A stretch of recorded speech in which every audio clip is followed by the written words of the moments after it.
Alors, en diapositive de couverture, d'ouverture de cette conférence, j'ai inséré deux images avec beaucoup d'éléments en bronze ou alliage cuivreux pour vous illustrer rapidement la multiplicité des objets connus en métal à cette période.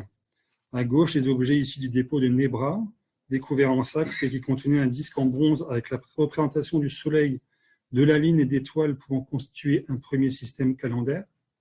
À droite, une partie des objets découverts à Langdon Bay, à Douvres, et qui pourraient correspondre à une cargaison de l'âge du bronze échoué. Alors, ces diversités d'objets renvoient à des choix culturels de production, des questions de diffusion en Europe, et constituent une masse d'informations importante à traiter afin de proposer une image actualisée des échanges au cours de l'âge du bronze. Alors, comme nous l'avons vu dans les dernières conférences, cette notion d'échange et de circulation dénote avec notre image de limite ou de frontières figées. En tant qu'archéologue, le besoin d'illustrer la place des découvertes est prégnant, d'une part pour visualiser des zones de regroupement, des zones plus ou moins vierges, ou des secteurs de contact plus ou moins nets. Ces cartes à réactualiser régulièrement proposent une vue d'un état des connaissances à un instant T. Alors, face à ces documents, nous ne disposons pas réellement de cartes à proprement parler réalisées par les populations de l'âge du bronze, bien qu'une découverte ou plutôt redécouverte récente propose une nouvelle approche. C'est le cas de la dalle ornée de Saint-Bélec à Lehan, dans le Finistère, réétudiée par des collègues du CNRS et de l'INRAP.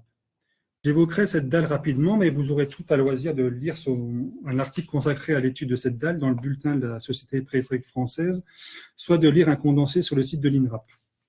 Alors, cette pierre gravée constituait l'un des petits côtés d'un coffre funéraire, surmonté de plusieurs niveaux de moellons et d'un autre bloc mégalithique. L'ensemble a été recouvert d'une grosse dalle de couverture. Puis, toute la structure a été englobée dans un tumulus qui a été scellé. Pour ce qui est de la datation, la dalle aurait été gravée à l'âge du bronze ancien. Le côté gravé était posé contre un mur, au musée des Antiquités nationales à Saint-Germain-en-Laye, et des analyses morphologiques, technologiques et chronologiques des gravures réalisées par incision et piquetage permettent de souligner une organisation de la composition relativement homogène, interprétée comme une possible carte d'un territoire, avec des correspondances possibles entre des motifs répétés de diverses formes, reliés par des lignes, peut-être des chemins, des cours d'eau dans le paysage. Des comparaisons menées avec d'autres représentations similaires tirées de la préhistoire en Europe et ailleurs dans le monde montrent qu'il pourrait s'agir d'une véritable carte topographique en plan. En bas à gauche, une carte actuelle de la région concernée. La vallée de l'Audet serait reconnaissable avec notamment diverses collines comme celle de Coadry, les montagnes noires et le massif de Landudal. Plusieurs motifs gravés évoqueraient également diverses structures de l'âge du bronze ancien, notamment une enceinte. Vous pouvez le voir, je ne sais pas si on le voit avec le pointeur à droite, des parcellaires, des tumuli possibles et des routes. Alors, il faut imaginer que c'est en creux et en relief, donc peut-être que les creux, ça correspond peut-être à des mines. Enfin, c'est ce que proposent les chercheurs.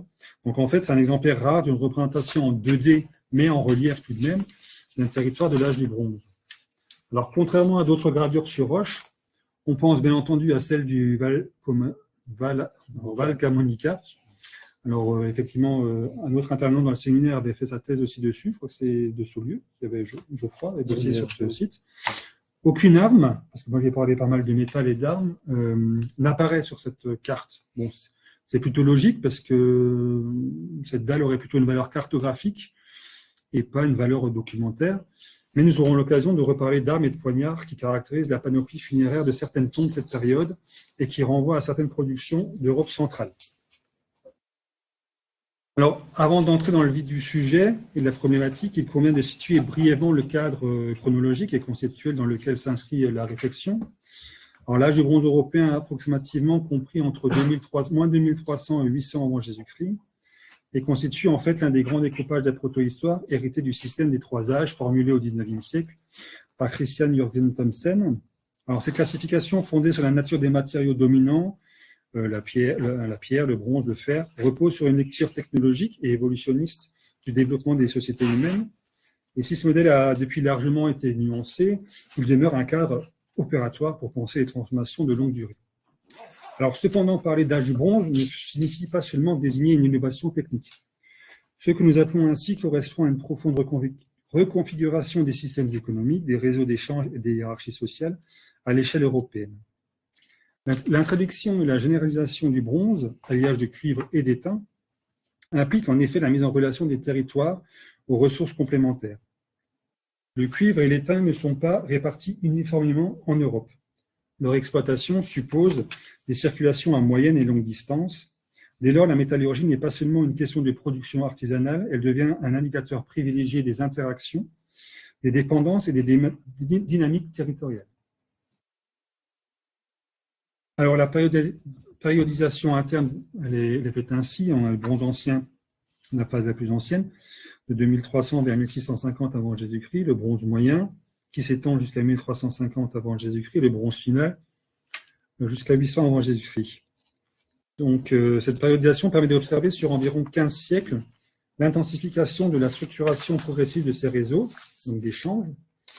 Les méthodes de datation absolue telles que le radiocarbone et la dendrochronologie ont considérablement affiné cette trame chronologique, révélant des rythmes différenciés d'adoption, d'innovation et de diffusion des productions métalliques selon les régions. Alors, c'est précisément dans cet écart entre unité technologique apparente et diversité régionale que se loge la question des frontières. Si la maîtrise du bronze semble constituer un horizon commun à l'Europe proto-historique, les formes, les styles et les compositions métalliques et les pratiques de dépôt révèlent des traditions distinctes. Les objets métalliques circulent, se transforment, sont imités ou réinterprétés. Ils franchissent les limites géographiques, culturelles et politiques, tout en contribuant parfois à les matérialiser. Ainsi, l'âge du bronze peut être envisagé comme un laboratoire pour penser la frontière non pas comme une ligne fixe, mais comme une zone d'interaction, de négociation et de différenciation. Les métaux, par leur valeur technique, économique, mais aussi symbolique, constituent des marqueurs privilégiés de ces dynamiques. Ils relient des espaces éloignés par l'échange des matières premières, tout en participant à la constitution d'identités régionales par la production d'objets typologiquement distincts.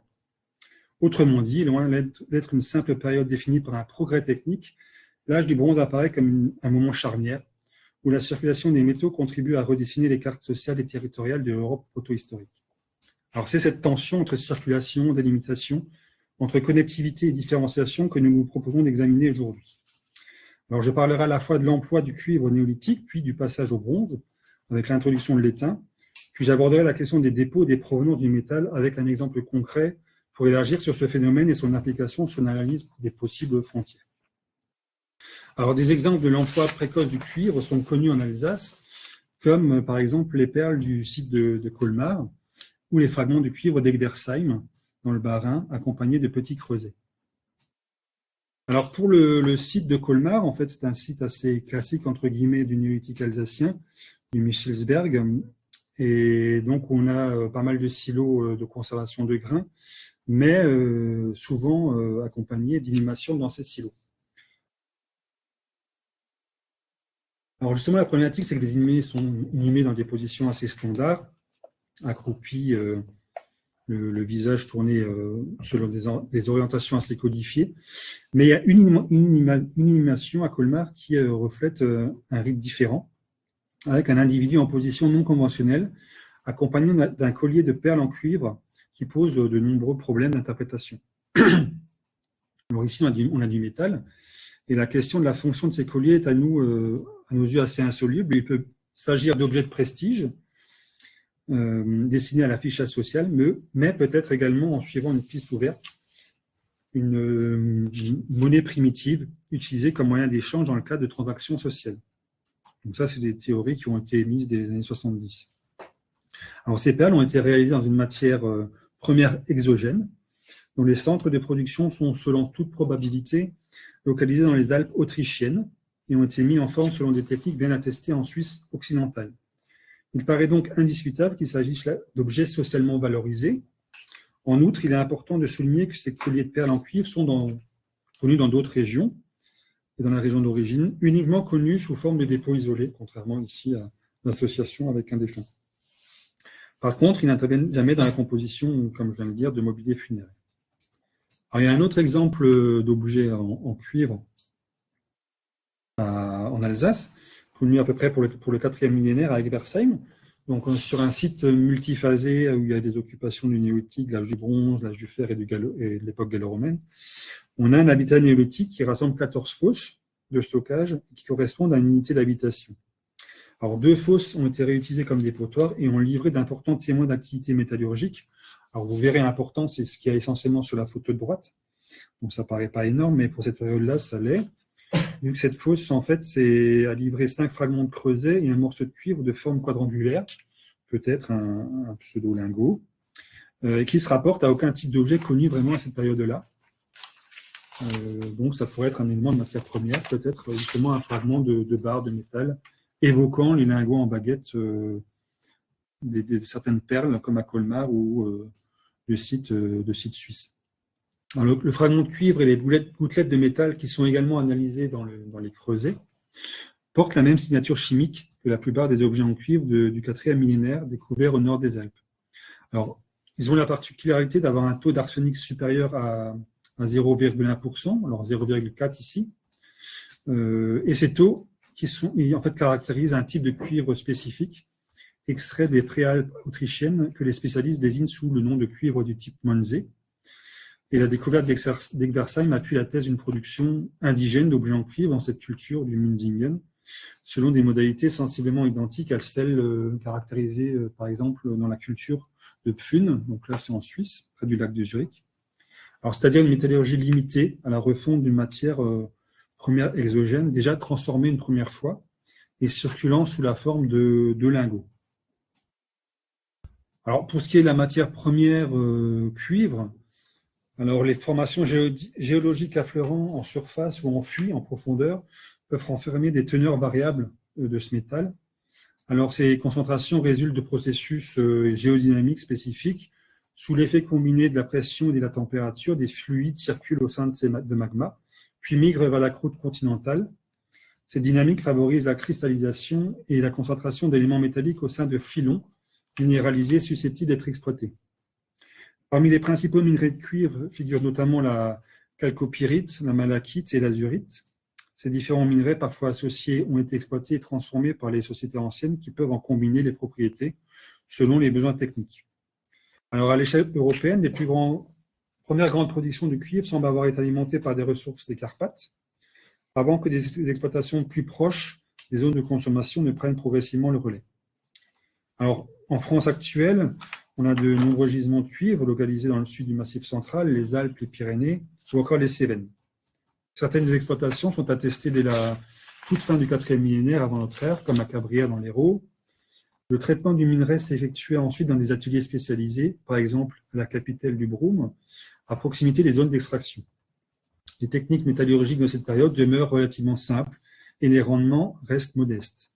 À proximité de l'Alsace, des exploitations de cuivre sont attestées dans le massif du Warnt, donc au nord de la Moselle, ainsi que dans les Vosges, témoignant d'un maillage régional des ressources métallifères. Alors, avant de pouvoir être coulé, le minerai subit une série d'opérations techniques regroupées au sein de ce qu'on nomme la chaîne opératoire. Alors là, vous avez la chaîne opératoire plutôt d'extraction et de la transformation du cuivre en lingot ou en objet. Donc, bien sûr, ça débute par l'extraction du minerai, suivi du tri et du concassage, puis du grillage. Donc, le métal est soumis à une réduction dans un four et ça produit à la fois du métal mais aussi des résidus sous forme de scories.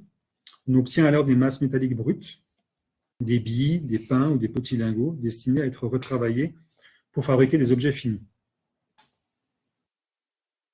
Alors, comme structure archéologique, généralement, on a des petits fours qui jouent un rôle central dans l'obtention d'un métal encore susceptible d'être affiné ou allié.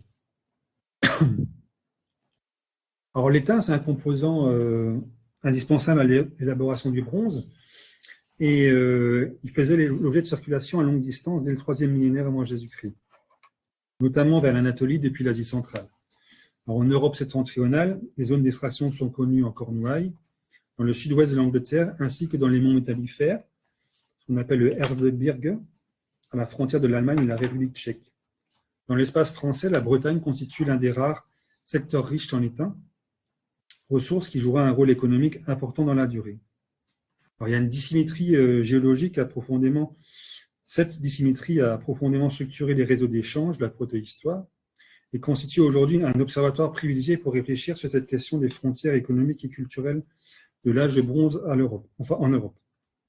Alors, en effet, la distribution très inégale implique que la production de bronze dépendait nécessairement des réseaux d'approvisionnement couvrant des distances parfois considérables. Dès le IIIe millénaire, les premiers objets en bronze apparaissent en Europe centrale, notamment dans le cas de la culture du Nétis. Donc là, c'est la zone en numéro 31. Mais ces productions restent initialement limitées, ce qui reflète probablement l'accès restreint à l'étain et le caractère encore émergent des réseaux d'approvisionnement. Ainsi, très tôt, l'économie du bronze repose sur une logique d'interdépendance territoriale. Les riches régions en cuivre ne sont pas nécessairement celles disposant d'étain, ce qui crée des systèmes d'échange à longue distance reliant différents espaces culturels. Alors, depuis une vingtaine d'années, l'un des progrès majeurs dans l'étude de ces circulations métalliques est l'application d'une méthode isotopique à l'étain, c'est-à-dire on va chercher en fait des signaux au niveau moléculaire. Et les travaux, notamment menés par Ling, Pernica en Allemagne, et leurs collaborateurs ont montré que ces isotopes de l'étain permettent d'identifier des signatures géochimiques propres à certains gisements et d'envisager l'origine des métaux utilisés dans les objets archéologiques. Alors ça paraît simple, ça l'est pas du tout. Donc là, il y a pas mal de graphiques que je vais vous montrer qui sont même pour moi parfois assez difficilement compréhensibles, mais les spécialistes les maîtrisent bien. Alors il y a déjà des analyses isotopiques qui ont été réalisées sur plusieurs centaines d'objets du bronze récent en Europe centrale et dans les Balkans. Et ils ont permis d'identifier plusieurs groupes isotopiques distincts correspondant à différentes zones d'approvisionnement. Alors il y a des productions métalliques dans les Balkans qui proviennent, les gisements sont locaux, notamment en Serbie, tandis que d'autres signatures renvoient des sources situées dans le massif de l'Erzgebirge ou encore dans l'Atlantique nord-occidental. Ces résultats montrent que l'approvisionnement en étain n'était pas monolithique. Plusieurs sources coexistaient et alimentaient des réseaux partiellement distincts, ce qui suggère l'existence de sphères économiques régionales. Dans certains cas, justement, ces analyses ont mis en évidence des circulations sur de très longues distances. Alors, des lingots d'étain ont été retrouvés dans des épaves à l'est de la Méditerranée, datées du bronze récent, et présentant ainsi des signatures. Voilà, en fait, ce qu'on obtient, c'est des signatures en fait, d'étain compatibles avec des gisements. Donc, en gros, le but, c'est de comparer le gisement primaire, les mines, et l'obtention d'un lingot. Et donc là, on sait que sous de grandes distances, on a des lingots issus de gisements de cornouailles qui sont diffusés jusqu'en Asie, quoi. Enfin, en Asie, en Europe centrale et à l'est. Alors, ces données impliquent l'existence forcément de réseaux commerciaux, on doit pouvoir passer, et ça couvre à peu près 4000 km reliant l'Atlantique nord-occidental au système d'échange méditerranéen. Alors, ce n'est pas des échanges forcément directs, il faut imaginer que comme les régions sont très éloignées, les scientifiques, les archéologues appellent ça des systèmes dits de down the line, où le métal circule progressivement entre communautés successives, franchissant de multiples zones culturelles et politiques. Donc, en fait, l'objet ou la matière première va traverser plusieurs ensembles culturels. Alors, dans cette perspective, l'étain constitue un excellent révélateur de la nature de frontières proto-historiques. Contrairement à une conception moderne de cette frontière comme ligne fixe, séparant des entités politiques, les données archéologiques suggèrent que les limites entre groupes étaient souvent perméables et négociées. Les réseaux d'approvisionnement en métal impliquent la circulation non seulement des matières premières, mais aussi des savoir-faire, des objets et des styles. Les études archéométriques montrent d'ailleurs que les métaux pouvaient être mélangés ou recyclés, ce qui complique encore les choses, et témoignent d'une métallurgie intégrée à des circuits économiques complexes. Ainsi, les métaux ne se contentent pas de traverser les frontières, ils contribuent à les structurer. Les zones situées à l'interface entre différentes sphères d'approvisionnement deviennent souvent des espaces charnières où se concentrent échanges, innovations, techniques et transformations sociales. Dans cette perspective, l'étain apparaît non seulement comme une matière première stratégique, mais aussi comme un marqueur de dynamique de frontières. Les fils de métal révèlent les territoires interconnectés, traversés par des réseaux complexes où les frontières ne sont pas des barrières, mais des zones d'interaction. Alors, comparé à la pierre, le bronze offre une malléabilité supérieure, tout en étant plus résistant encore que le cuivre pur. Ces propriétés favorisent la multiplication des formes. Alors là, vous avez différentes formes du bronze ancien à gauche et du bronze final à droite. Donc, il y a à peu près quasiment 1500 ans, 15 siècles qui séparent les deux ensembles. Un autre atout majeur réside dans la recyclabilité du bronze, c'est-à-dire qu'un objet brisé peut être refondu et réintégré dans un nouveau cycle de fabrication. Par exemple, des objets de droite peuvent avoir été produits avec des objets fragmentés qu'on a à gauche. Donc, les techniques de façonnage connaissent une importante évolution au cours de l'âge du bronze. Initialement limitées au martelage, elles intègrent progressivement des procédés comme la fonte à la cire perdue, l'utilisation de moules permanents. Et ces innovations permettent d'obtenir des formes complexes et de produire des séries d'objets relativement standardisés. Alors, la standardisation, c'est un gros mot parce que ça apparaît déjà au bronze ancien, déjà au néolithique aussi. Donc là, à gauche, vous avez des formes avec des colliers qui sont plutôt massifs sur la droite, là, ceux qui sont alignés verticalement. Et puis des modèles plus fins, là, qui sont plutôt de la parure. Et à droite, plutôt alors, ce que certains chercheurs ont interprété comme la proto-monnaie, parce qu'on en retrouve généralement beaucoup. Et à droite, vous avez plutôt un service à boire, là, du bronze final, qui préfigure déjà les services qu'on va retrouver dans des tombes du premier âge du fer. Alors, de l'ordre de mes travaux, j'ai surtout, comme l'a dit Luc Jalot, eu l'occasion d'étudier des haches en bronze. Alors, c'est des outils courants et qui ont connu des changements de forme importants au fil du temps. Alors, il faut imaginer aussi que la métallurgie préhistorique et celle que l'on connaît actuellement, il y a quand même une différence au niveau technique. Des rendements différents, des technologies également, encore très proches de l'artisanat pur. Pourtant, les artisans devaient posséder une maîtrise des ressources naturelles, une connaissance minime des changements chimiques et physiques du métal en contact avec telle ou telle source de chaleur. Alors, ces objets, finalement, quand ils sont déposés, perdus, ils subissent les aléas du temps et peuvent prendre ce qu'on appelle une certaine patine sur leur surface externe. Donc là, à gauche, vous avez une hache dont on va parler tout à l'heure. Donc ça, c'est Florent qui l'a mis au jour, qui l'a sauvé du godet de la pelle, donc sur un petit site à Willisheim. Et là, bon, elle était assez en bon état, on va dire. Et on a pu la restaurer assez facilement, quoi. Bon, par contre, d'autres objets qui sont dans d'autres contextes peuvent subir une oxydation importante et il faut tout de suite les protéger pour pouvoir diminuer cette oxydation. Alors, bien sûr, la composition des haches, là, c'est le même principe. On va chercher les composants qui ont permis de fabriquer cet objet. Alors, il y a du cuivre, il y a de l'étain, mais après, il y a plein de composés comme l'arsenic, l'antimoine, le nickel, qu'on peut quantifier. Donc, en comparaison des différentes quantifications de ces éléments chimiques, on peut estimer des provenances.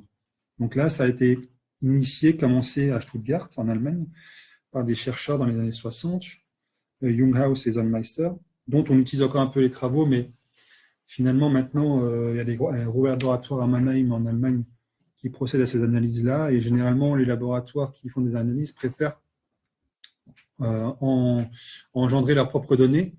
Et donc là, on n'a pas le même référentiel de protocole, etc. Donc, ça complique encore les choses. On ne peut pas forcément réutiliser les données anciennes. Alors, une fois que l'artisan était en possession de lingots ou d'objets cassés, il suffisait de placer ces matières premières dans un creuset, donc là, ce que vous aviez vu avant, et de commencer la refonte. Et on utilise également des moules. Alors, généralement, c'est des moules en pierre. Il existe rarement, plus récemment, des moules en bronze eux-mêmes. Et donc, le cuivre fond à une température de 1083 degrés, alors que l'étain fond vers 232. Et l'alliage des deux métaux, généralement environ 10% d'étain pour 90% de cuivre, permettent d'obtenir un bronze à une chaleur de 1000 degrés. Donc, le métal ainsi obtenu a une bonne fluidité et présentait une dureté plus grande à froid. Alors, cet objet spécifique qu'est la hache me permet d'introduire la seconde partie de ma présentation relative au dépôt. En effet, ce type d'objet s'y trouve fréquemment, comme nous allons le voir avec deux exemples alsaciens. Et je me baserai sur une récente publication rédigée avec plusieurs collègues, archéologues et archéométallurgistes. Alors, je vais vous parler de deux gisements. Donc là, je n'ai pas le numéro de la diapo. Bon, là, c'est pour présenter le mobilier. Et justement, voilà, tu évoquais l'analyse isotopique. Là, en fait, le processus technique, on va dire, c'est donc on brosse la surface de l'objet pour éviter d'analyser la corrosion plutôt que l'intérieur de la pièce. On utilise une Dremel et on va chercher à l'intérieur de la pièce des petits copeaux de cuivre ou bronze. Et c'est ces copeaux-là qu'on va pouvoir analyser par dissolution après. On utilise une Dremel. C'est quoi une Dremel? C'est l'outil qu'elle utilise, une petite perceuse, qui a un fourret très, très fin Et donc, on fait des trous à peu près de 2 mm, 1 mm d'épaisseur pour atteindre vraiment l'intérieur de la pièce.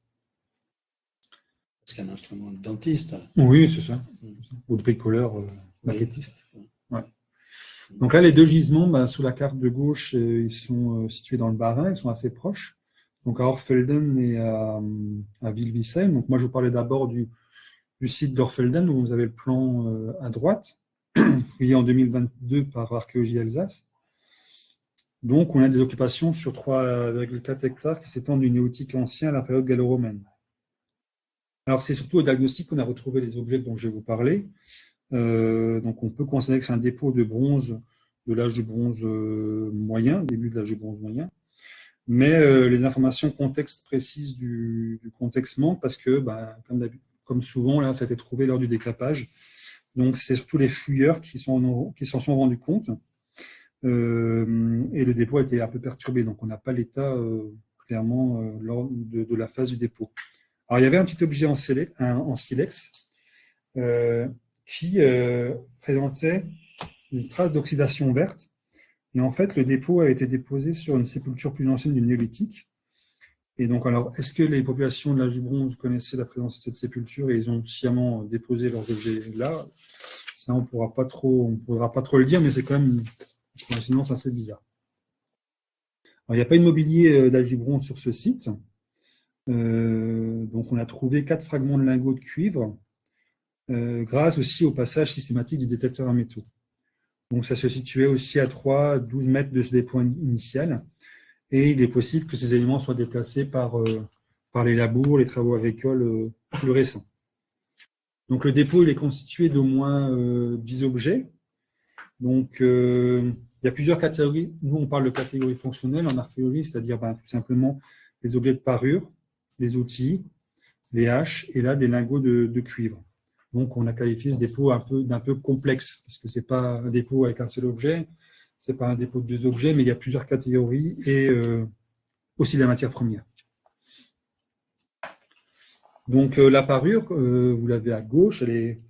Donc, c'est un peu sur ces objets-là que nous, on peut réfléchir en tant qu'archéologue. On a finalement plus que ça. Donc, vous allez voir ce qu'on peut faire avec ces objets. Alors, ici, la parure, c'est principalement des épingles à gauche, avec 3 épingles de longueur et type différents. Donc, celle la plus à gauche, elle a une tête discoïde. Il y a un décor très particulier. Alors, si vous voulez, je pourrais vous montrer plus précisément, mais d'un décor particulier sur son fût, la partie basse, avec des décors d'incision et une perforation au niveau de son col. Donc là, je ne rentre pas dans le détail explicite de toute la décoration, mais vous voyez qu'il y a aussi un décor de demi-arc de cercle en haut sur la tête discoïde de l'épingle. Et on retrouve ce type d'épingle, alors c'est assez vaste, on le trouve du bassin des Carpates, la Bohème, en Autriche, au sud de l'Allemagne et la Suisse. Donc en fait, vous voyez que là, au niveau de frontière, on trouve des objets similaires sur de vastes zones. Mais voilà, il y a des caractéristiques comme la tige ronde décorée de groupes de lignes incisées qui sont plus caractéristiques des ensembles les plus occidentaux. Donc là, on est plutôt, ça nous rassure un peu. Donc là, on est au bronze moyen, on est à peu près vers bronze moyen B1, vers 1650. La seconde épingle, donc là, elle est assez simple, c'est quasiment qu'une tige, on pourrait penser que c'est une alène, mais elle est assez simple, avec une tige fusiforme, on les retrouve aussi au bronze moyen. Et la dernière est un peu plus complexe, alors elle est plus massive, et puis alors tout en haut, on a une partie qui manque, en fait, qui a été cassée.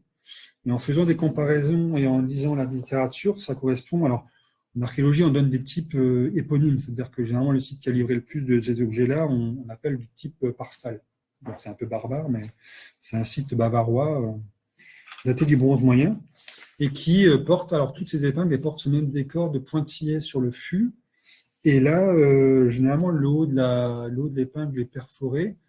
Et sur plusieurs éléments-fer bavarois découverts dans des contextes funéraires, cette fois-ci, qui sont systématiquement cassés à ce niveau-là. Bon. Alors, est-ce que le port se faisait à ce niveau-là? Mais en tout cas, à plusieurs milliers de kilomètres de distance, il y a à peu près peut-être les mêmes pratiques qui se font sur ces épingles. C'est un petit pâté de globule. En fait, il y a donc cette perforation, et puis oui, il y a un petit globule au-dessus. Ouais. Et bon, donc là, dans plusieurs contextes, on a cette cassure là au niveau du haut de l'épingle. Alors, il y a aussi des outils. Alors, il y a un ciseau, là, en bronze massif, hein, qui connaît aussi qui était plutôt utilisé pour de la percussion sur du bois, probablement. Alors, bon, il a été utilisé au niveau de sa partie proximale. Alors, travail du bois ou de l'os, peut-être moins la pierre. Et on a des comparaisons plus récentes au bronze final sur d'autres sites. Donc là, ça c'est un site du bronze moyen, mais ces objets-là, on les connaît depuis le bronze ancien. Finalement, la forme n'a pas trop changé durant le temps, donc ça devait leur convenir à ce niveau-là. Et donc, on tape sur la partie arrière pour avoir de la force et utiliser cet outil. Alors, il y a justement l'objet le plus grand, là, c'est quasiment un peu plus petit que le ciseau, c'est la hache, qui est un exemplaire à rebord. Donc, en fait, vous voyez sur les côtés et puis en coupe, il y a des rebords de chaque côté de la hache. Il y a un léger resserrement quasiment à la partie médiane et puis un tranchant plus circulaire.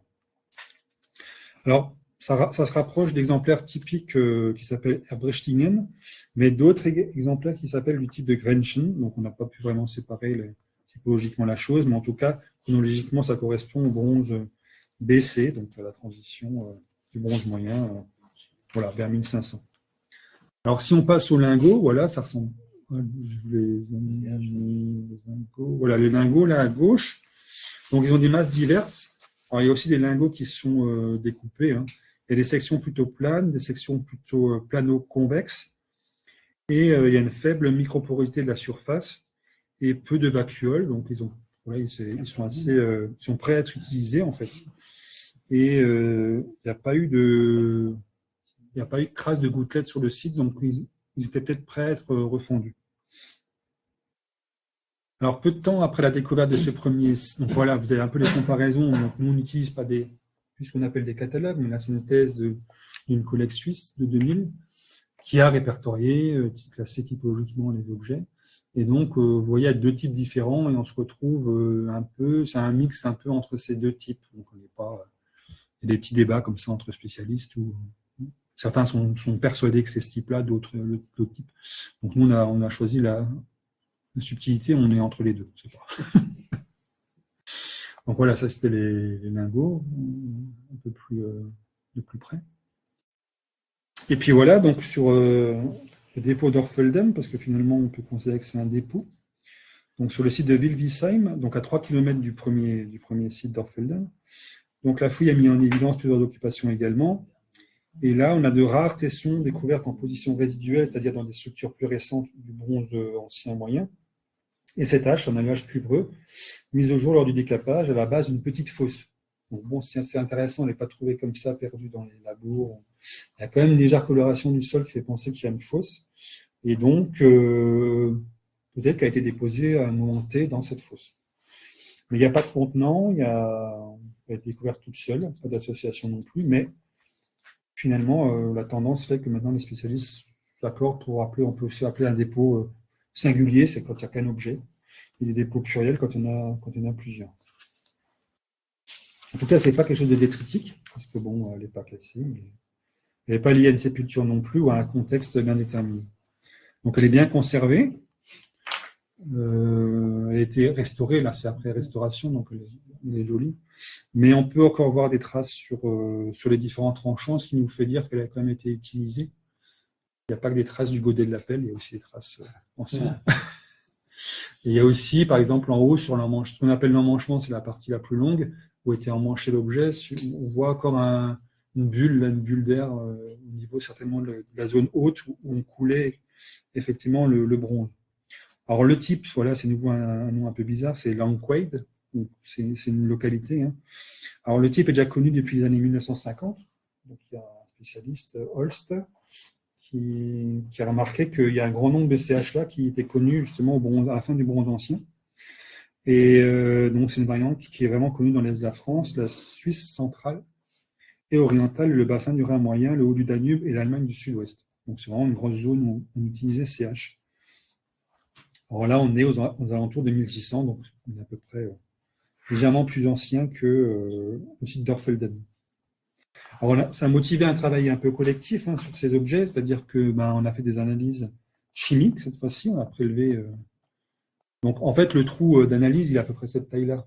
il est même plus petit quand même. Là, c'en est un d'époque, mais les trous qu'on fait pour analyser ça, on les fait maintenant, ils sont de cette taille-là, quoi. Donc, il y a eu un travail collectif sur la composition chimique.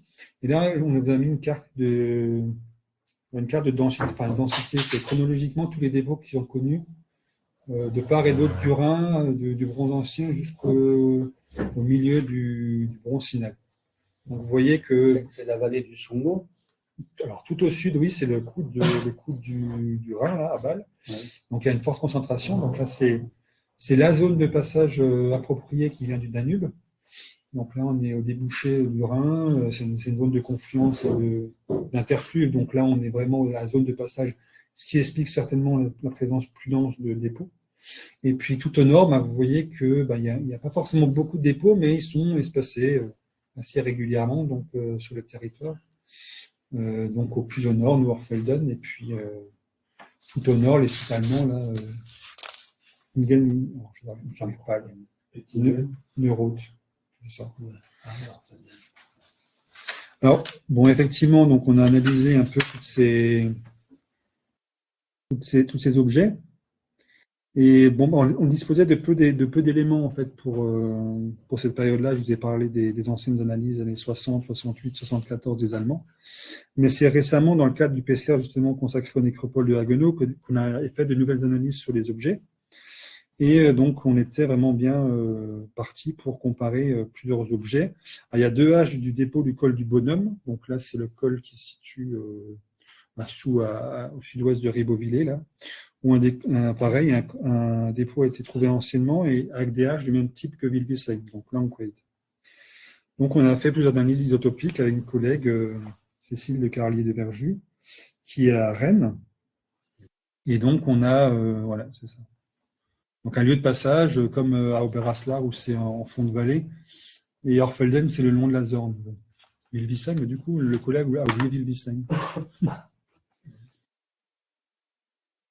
Bon, je vais pas vous assommer, mais il y a des graphiques, donc on est dépendant des graphiques, maintenant de plus en plus en sciences, en archéologie. Donc là, il y avait une première analyse des compositions élémentaires, c'est-à-dire à la fois des lingots plus des objets d'Orfelden. Donc là, je vais vous parler de ça. Alors en fait, les lingots, ils sont constitués quasiment de cuivre presque pur, mais dans ce cuivre pur, il y a quand même du plomb. Donc ça, c'est une caractéristique assez typique quand même de ces objets-là, en fait, du cuivre. Donc même si c'est des éléments traces, il y en a quand même dans ces lingots. Et il y a des teneurs qui varient entre 0,09 et 0,29%. Donc, il y a quand même l'omniprésence du plomb dans le cuivre. Donc, nous, généralement, on utilise soit des graphiques comme ça ternaires, c'est-à-dire en triangle, où on a 3 valeurs et puis on voit un peu les regroupements qui se passent. Donc, vous avez à la fois l'antimoine, c'est Sb, l'arsenic, As, et le nickel. Et donc, quand on croise les données, il y a des groupes qui se séparent, qui se rassemblent. Et donc, pour les lingots, en tout cas, il y a un premier groupe G1 qui se caractérisait par des corrélations spécifiques avec à la fois le nickel, l'arsenic, ou le nickel et l'antimoine. Donc là, en gros, il y avait un groupe G1, un groupe G1b, et puis un groupe G2, où il y avait des fortes teneurs en arsenic et nickel, et des fortes teneurs en antimoine et argent. Donc, en gros, il y avait aussi une différence qui se voyait au niveau de la composition, mais aussi au niveau de la forme des objets. C'est-à-dire que le groupe G1, c'était principalement des lingots plats et des lingots plano-convexes quadrangulaires. Alors, il y a des éléments traces des objets d'Orfelden. Alors là, cette fois-ci, c'est les objets. Donc, en fait, on a analysé les lingots, puis on a analysé les objets. Et en fait, les teneurs en éléments traces se positionnent entre celles des 2 groupes de lingots. Donc, il est possible d'envisager que les objets aient pu être produits avec le même type de mélange utilisé dans les lingots. Bon, ça se tient. Et on notera que, comme on a analysé d'autres objets qui ressemblaient à des épingles, donc comme l'épingle que je vous ai montré à tête discoïde, on a pu analyser une épingle Wensheim-Geispolsheim, et il s'avère que la composition est très proche entre ces 2 objets du dépôt, que ce soit pour les éléments d'alliage ou les éléments de trace. Donc, ce qui permet de dire que finalement, ces 2 objets-là, en fait, sont certainement utiliser le même mélange pour les produire. Alors, il y a La même coulée ou pas la même coulée? Bon, ça, non. Ça, non. Non. C'est pas jusque Non, on peut pas. On peut parfois, mais là, on peut pas. Alors, on était où? Pourquoi pour Tréboul, on est proche de 0? Alors, Tréboul, justement, ça c'est un. Alors voilà, il y a un autre graphique qui compare deux autres choses. Donc là, ça c'est des signatures en fait. À la fois, vous avez Orfelden. Les épingles, vous voyez, ce qui est entouré sont très proches. Donc il y a Ensheim et puis l'épingle d'Orfelden. Et Tréboul, c'est quelque chose qui est dans le contexte atlantique. Donc là, c'est pour ça ce qui explique en fait la différenciation. On n'est pas du tout sur les mêmes types de signatures. Alors, ce qu'a remarqué Cécile, c'est que les épingles de Haguenau n'ont pas la même, alors qu'elles sont chronologiquement proches de ce qu'on a trouvé dans les dépôts, mais elles n'ont pas la même signature que celle d'Orfelden et d'Ensheim. Alors, à Haguenau, on est dans une sphère culturelle qui est identique, mais qui est une nécropole qui est commune. Et certainement très probablement qu'ils ont utilisé un autre matériau que ce qu'on trouve dans les dépôts. Donc, est-ce qu'il y a une différenciation entre les objets funéraires ou les dépôts? Ça, c'est tout à fait possible. Alors, là, j'en étais où? Alors, j'ai pas le numéro de la diapo. Je suis un peu perdu là. 23. 23, ah, tu la vois, tu vois. Ouais. Donc là, c'est nickel. Voilà. Alors, on a comparé aussi, justement pour la hache de Wildesheim, on avait la chance de pouvoir refaire des analyses sur les haches du bonhomme. Et donc là, on est assez proche sur le graphique. Donc, vous avez bonhomme et Wildesheim, donc on est sur une même ligne. Donc, généralement, ces haches proviennent de l'Allemagne du Sud-Ouest et sont toutes du même type. Donc voilà, alors, un collègue allemand a analysé ces haches par spectrométrie. Donc là, j'ai essayé de faire la traduction parce que c'est une analyse EDS. Donc, spectroscopie à dispartition d'énergie corrélée à un MEB. Donc là, c'est des microscopes à balayage.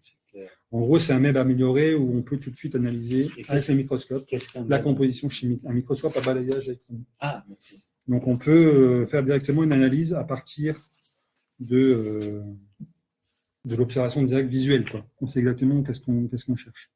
Et donc, il y a une forte ressemblance chimique avec ces haches-là qui sont originaires des Alpes occidentales. Alors, la conclusion provisoire, c'est pas si facile que ça, parce qu'après, on a fait l'analyse isotopique du plomb. Et donc là, ça complexifie encore la chose. Donc, je ne vais pas trop rentrer dans le détail, mais en gros, il y avait un seul élément qui marchait plutôt moins bien, c'était la 24. C'est celle-là, la 24. Voilà, je vais mettre plutôt cette carte-là. Oui. Voilà.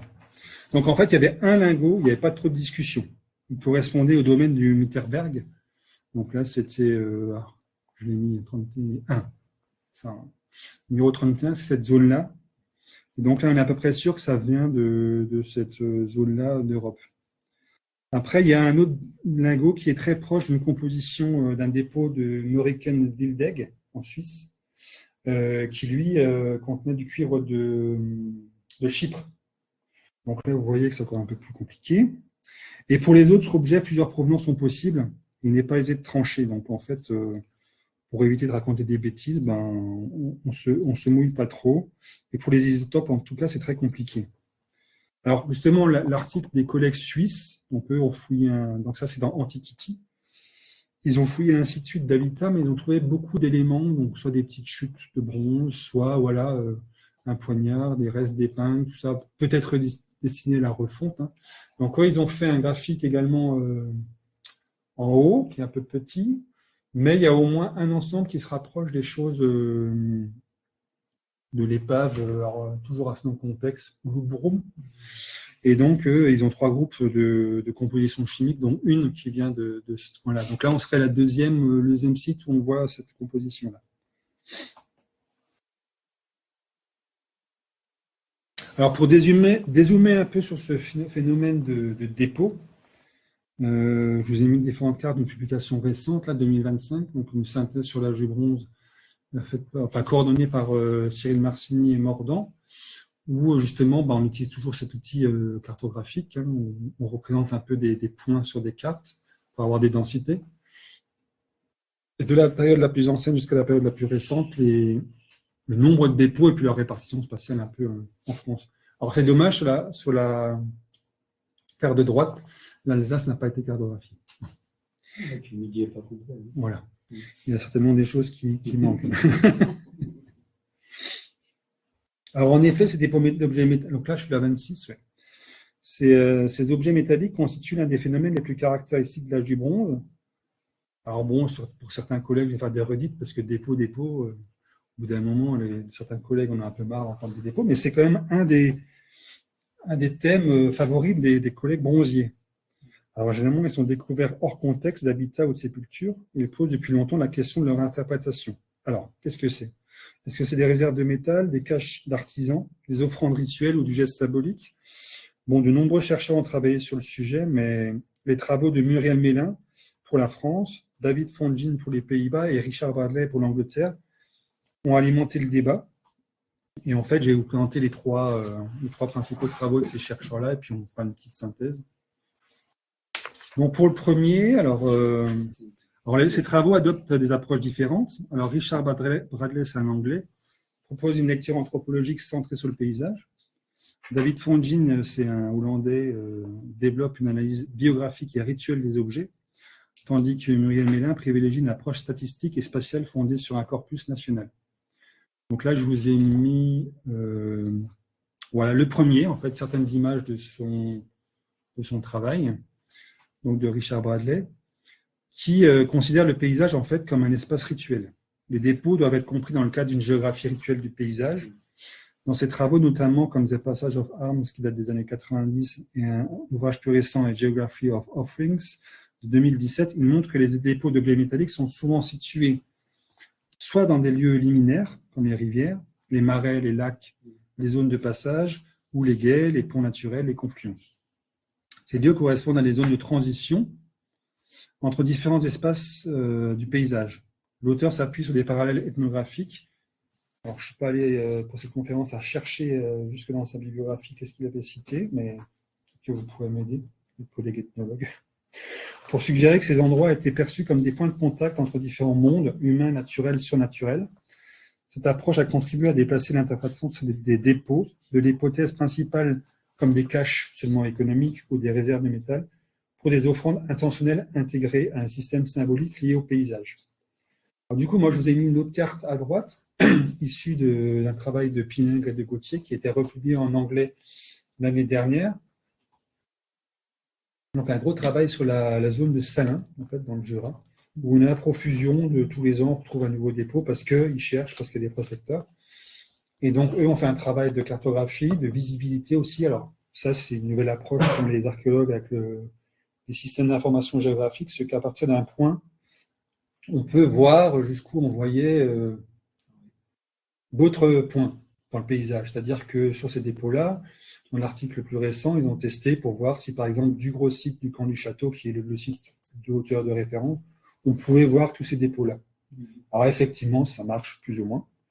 Alors, l'hypothèse, ça serait qu'on ramène ces objets ponctuellement dans plusieurs temps, sur un temps long, systématiquement, et qu'il y ait un lien visuel entre. Alors, seules les personnes qui le déposaient le savaient, forcément, mais en se posant la question, on se rend compte qu'il y a une intervisibilité entre ces sites. Ce qui formerait un certain paysage au niveau rituel, ethnique. C'est la même théorie que le précédent. Un espace rituel. Oui, c'est ça. C'est pour ça, moi, j'en ai l'exemple anglais. Et puis là, un contrepoint. C'est une application française à cette théorie. Qui appuie ses interprétations à lui. Alors, l'autre interprétation, c'est celle de David Fongin, qui a travaillé, lui, sur la zone des Pays-Bas. Et lui, s'est plus interrogé sur la biographie rituelle des objets.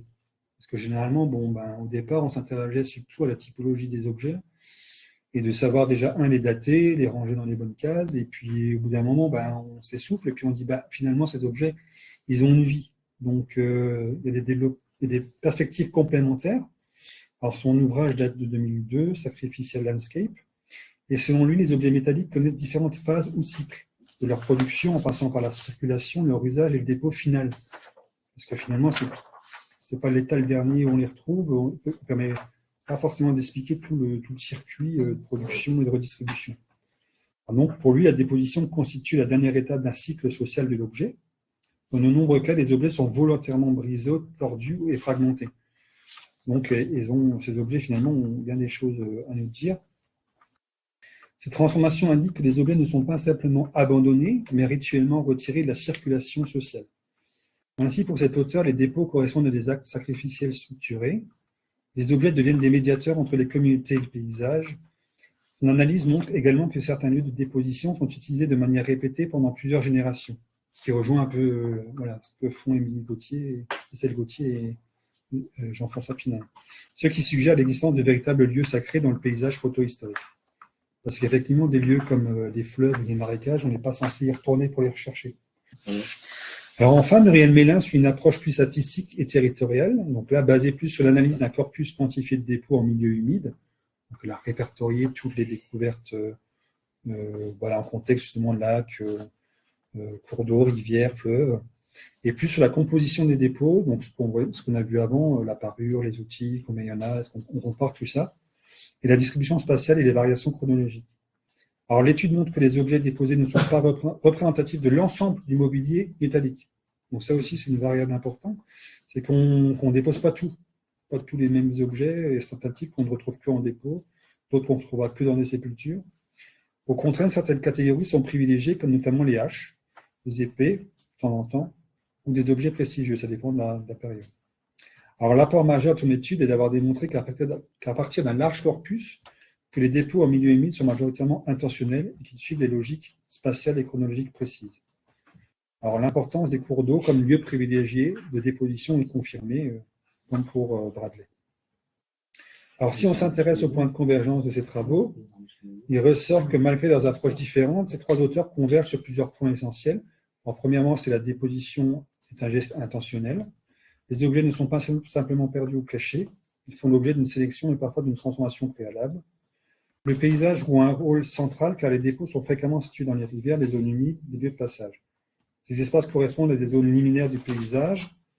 Et rajoutons que ces dépôts participent à une structuration sociale et que le fait de déposer des objets peut être lié à des rituels, des formes de mémoire collective et des relations entre communautés. Alors, du point de vue de notre sujet, ces travaux offrent plusieurs pistes. Ainsi, les cours d'eau, lieux fréquents de dépôts, sont souvent aussi des axes de circulation, finalement, et des limites territoriales et des lieux de déposition correspondent parfois à des zones de passage ou de contact entre communautés. Bon, là, finalement, ça, c'est vrai, oui et non, parce que finalement, entre le Rhin, côté ouest, côté est, on est quand même clairement les mêmes sphères culturelles, hein. Sauf entre le Bas-Rhin et le Haut-Rhin, là où ça change quand même forcément. Mais la déposition pourrait participer à une ritualisation de frontières du paysage. Donc ainsi, les dépôts métalliques peuvent être interprétés comme des marqueurs symboliques, des espaces liminaires, où se rencontrent différentes sphères sociales, économiques et territoriales. Alors, pour conclure, je vous ai mis l'image du dépôt le plus important, enfin le plus complet. Alors, je ne sais pas, ils ont mis tous les objets, je crois bien. Ils ont tenté une photo générale. Le dépôt de l'Arnaud, dans le Jura, encore dans le Jura. C'est un dépôt. Ça, c'est le dépôt, The Dépôt. Okay. C'est le dépôt le plus gros en France, qui se trouve dans le Jura, à nouveau, hein, donc près de Lons-le-Saunier, où il y a eu des travaux récents sur les questions de fragmentation, parce que quasiment tous les objets-là sont fragmentés. Donc, on a essayé de réfléchir sur quels objets étaient le plus fragmentés ou non, etc. Donc là, depuis je crois que c'est le 19e, peut-être, si je ne raconte pas de bêtises, je n'ai pas marqué la date de découverte, mais depuis sa découverte jusqu'à aujourd'hui, il y a encore un potentiel énorme de recherche sur ce dépôt. Et donc voilà, je vous ai mis celui-ci pour finir ma conférence. Et finalement, pour dire que au niveau des frontières, on est plutôt sur des frontières culturelles, techniques, économiques, mais des frontières fixes. Du bronze en Europe, on n'en a pas vraiment. Il y a quand même une grande porosité et une évolutivité, on pourrait dire. Enfin, ça évolue, ça change tout le temps. Suivant la chronologie, on ne sera pas au même endroit sur la carte. Et en fait, c'est le métal qui relève aussi des dynamiques un peu de frontières.